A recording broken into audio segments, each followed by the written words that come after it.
मुजफ्फरनगर पहुंचे, आपको रोका गया है, क्या कारण है? एक मिनट में शांत हो जाइए। कोई आइडिया क्या? हाँ जी बताओ। मुजफ्फरनगर आप पहुंचे हैं, आपको पुलिस द्वारा रोका गया है, आप जा रहे थे, क्या कारण है, क्यों रोका? मुजफ्फरनगर बॉर्डर एरिया है क्या भाई?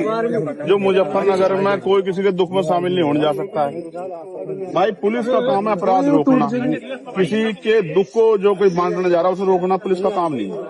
मैं सोनू कश्यप जी, जो जिस भाई की हत्या हुई है, जिसको जला के मार दिया, उस माँ को मैंने तड़पते हुए देखा, उसकी बहन को मैंने बड़ी को तड़पते देखा। उन्होंने कहा कि हमारा अकेला सहारा था, वो हमसे छीन लिया। मैं भाई का फर्ज निभाने के लिए, उनके आंसू पूछने, एक बेटा बनने के लिए वहां जा रहा था। ये मेरा फर्ज भी है। चुनाव के समय तो हर कोई जाता है वोट मांगने के लिए, तमाम तरह की मीठी मीठी बातें करने के लिए। दुख में जो साथ खड़ा वही अपना होता।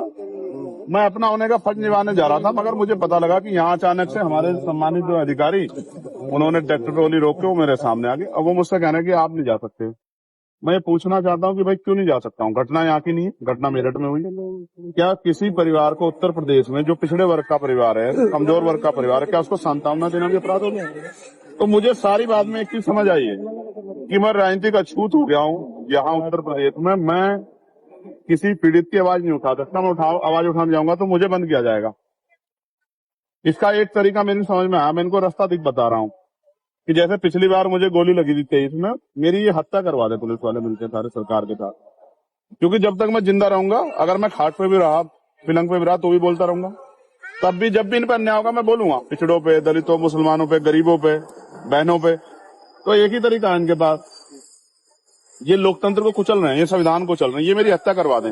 इसके बाद तो उनको शांति मिल सकती है, वरना जब तक मैं हूँ क्या तो ये जुल्म रोके, वरना अगर ये जुल्म करेंगे मेरे लोगों पे तो मैं उनकी आवाज को उठाऊंगा, मैं लड़ाई को लड़ूंगा। मैं किसी बात से नहीं डरता। एमपी साहब कई दिन हत्या को हो चुके हैं, अब तक एक युवक जो इसको खाया, तो भाई मैं तो जब तक परिवार को नहीं सुनूंगा तब तक मैं कुछ नहीं कह सकता हूँ। मैं तो जाऊंगा, जब उनके पास जाऊंगा वो मुझे अपनी पीड़ा बताएंगे।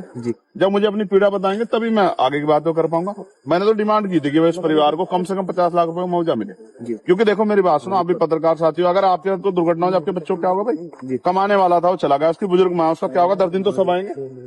तो उसको 50 लाख रुपए मदद दो, एक सरकारी नौकरी मिले, और सबसे इम्पोर्टेंट है इस घटना की सीबीआई जांच हो। यही मांग उठा रहे हो। अब आप पीड़ित के यहाँ जाएंगे या यहाँ से वापस जाएंगे? आप बताओ मुझे। मैं जैसे आगे बढ़ूंगा तो मीडिया वाले कहेंगे पुलिस वाले लड़ रहे हैं, तो मैं शांति से बड़े अधिकारियों को कह रहा हूँ कि वो मुझे अपनी गाड़ी में ले चलें, मोटरसाइकिल पे ले चलें। मैं अपने सब साथियों को वहीं रुके, मैं अकेला आदमी जाकर उनकी बात सुन के और उसको आगे आपके सामने बता दूं। इसके अलावा बताओ रास्ता क्या है लोकतंत्र में? अगर लोकतंत्र में चुनाव प्रतिनिधि जनता के बीच नहीं जाएगा, औरों की दिक्कत है कि नेता जाते नहीं है, मैं जा रहा हूं तो मुझसे दिक्कत ये है कि वो क्यों जा रहा है। तो भाई और लोगों की मदद नहीं करना चाहता, मैं तो करना चाहता हूं, तो मुझे फांसी चढ़ा दो, यही रखता है इनके पास। मेरा कोई अपराध हो तो आप बता दो भाई, मुजफ्फरनगर के पत्रकार साथी, मेरा कोई अपराध हो क्या? किसी के दुख में जाना, कल आपके कुदरत न करे आपके यहाँ दुख हो जाए, अगर आपके यहाँ कोई दुख में आता है उसको रोक लिया जाए, कैसा संदेश जाता है? तो जाएंगे लौटेंगे। यार मैं आदमी बड़ा स्पष्ट हूँ, मैं कानून का पालन करता हूँ, संविधान का। अगर ये संवैधानिक रूप से किनके पास कोई तर्क हो तो बता दें कि इसने जान देना चाहते हैं, और नहीं है तो फिर ऐसा है, अगर जिदबाजी करेंगे तो फिर आप जानते हो, फिर तो वही होगा जो एक भाई को अपनी बहनों के सम्मान में, एक बेटे को अपनी माँ के सम्मान में, और एक न्यायप्रिय व्यक्ति को लोगों की लड़ाई लड़ने के सम्मान में जो करना चाहिए, फिर वही होगा। ठीक है भाई। वो पूरा परिवार